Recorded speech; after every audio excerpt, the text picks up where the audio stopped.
Some think what we have is unfair. The time difference between zones.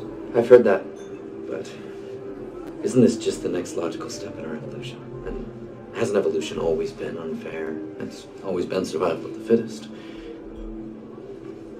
Raise you another 2 centuries. This is merely Darwinian capitalism. Natural selection. Absolutely. The strong survive. And I think your hand is weak.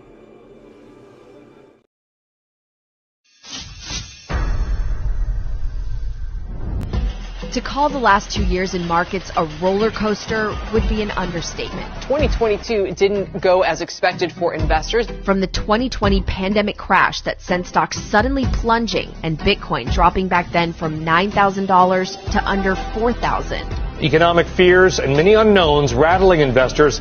To the euphoria of seemingly endless money printing and economic stimulus, prompting all-time highs across the board. We're not even thinking about raising rates. In retrospect, it seems almost obvious that we were heading into a potential correction and downturn. I wasn't mentally prepared for this one. In fact, analyst Lynn Alden called it when we sat down with her last January for her 2022 economic forecast. I think 2022 is kind of the year of coming off of some of that sugar high while still having high levels of inflation and ongoing problems in energy markets and other markets around the world.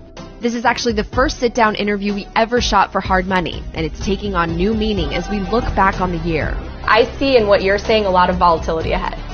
So that's my base case. I wouldn't be surprised to see extra volatility in Bitcoin as well, because if you have less liquidity, or you have other risk assets selling off, you have margin calls perhaps, very high margin debt, people have to sell what they have, not necessarily what they want. You can see a lot of correlations kind of go together.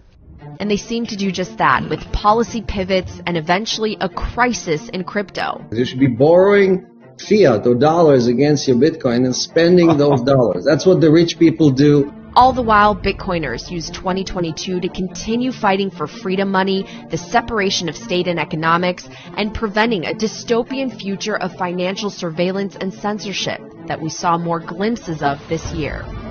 The most important thing is our children to be free.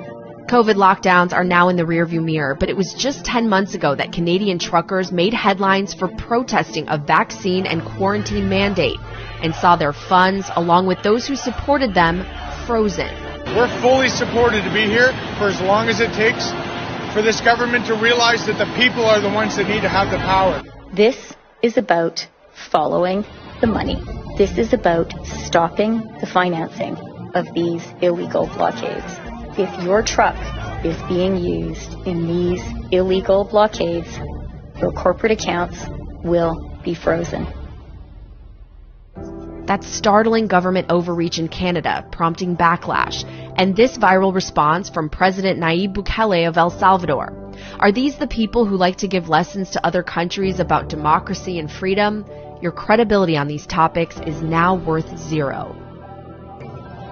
We had the chance to visit El Salvador that same month, documenting Bitcoin adoption in El Zonte, Bitcoin Beach, and the capital San Salvador. Do you use Bitcoin more or US dollars more?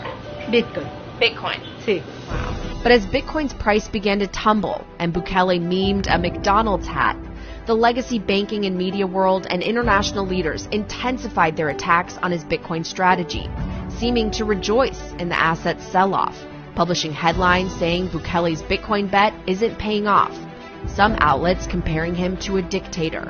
What sort of dictator in history has ever advanced economic liberty on an individual sovereign level?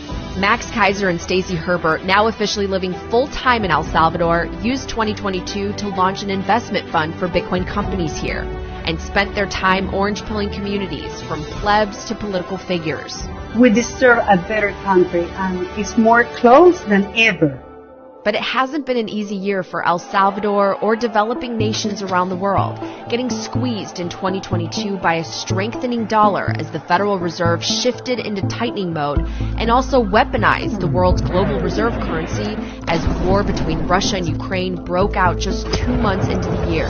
Russia is picking off Ukraine's military facilities one after another. the U.S. moved swiftly to enact sanctions aiming to punish Russia by cutting off its arteries to the Western banking system, but wounding U.S. dollar dominance in the process as Washington began approving assistance packages to Ukraine totaling tens of billions of dollars. Global macro analysts began to see the chess pieces moving in the direction of alternative currency systems like BRICS. Today it's Russia, tomorrow it's me. That certainly has impact on their decision making, and I think that de-dollarization is already starting to happen. Meanwhile, the Federal Reserve set out on a path to execute the fastest and most aggressive interest rate hikes in decades to fight inflation that peaked in 2022 at 9.1%. Inflation in the U.S. is the highest it's been in 4 decades. Now it seems Jay Powell isn't even thinking of pausing those hikes. That is, until they have to. Our tools they're blunt, but they are the right tools to deal with broad aggregate demand. 2022 quickly became the year for risk-on assets selling off, from tech stocks to meaningless meme coins to Bitcoin crashing below $20,000. Liquidity drained out from every corner as the Fed developed laser eyes focused only on crushing demand. Crypto winter officially set in, and as Bitcoin companies turned to building mode, crypto exchanges, over-leveraged crypto lenders, and air tokens began imploding. Terra Luna, among one of the first major busts, wiped out billions of dollars in the matter of days. In the end, the music does stop, and in Bitcoin, in crypto, there is no lender of last resort. The worst days for crypto were yet to come, but over in Washington, lawmakers spent the summer of 2022 focused on passing the Inflation Reduction Act. The motion is adopted.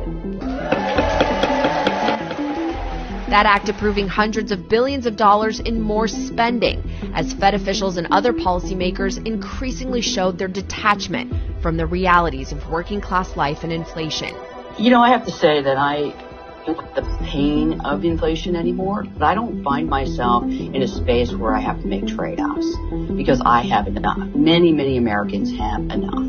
But perhaps even more detached were policymakers in Europe this year, where war was not only being fought on the ground between two nations, but by the whole continent against oil and gas, leading to a very real energy crisis that inched closer to a boiling point. Oil prices have doubled, coal prices have quadrupled, and natural gas is now 7 times more expensive than early last year. The European economy is going to collapse if natural gas keeps doing what it's doing. There's no mystery to that. From double-digit inflation nations to the UK gilt crisis to Japanese yield curve control, so many events this year highlight the potential and promise of a finite, decentralized revolution like Bitcoin, even as the price tumbled.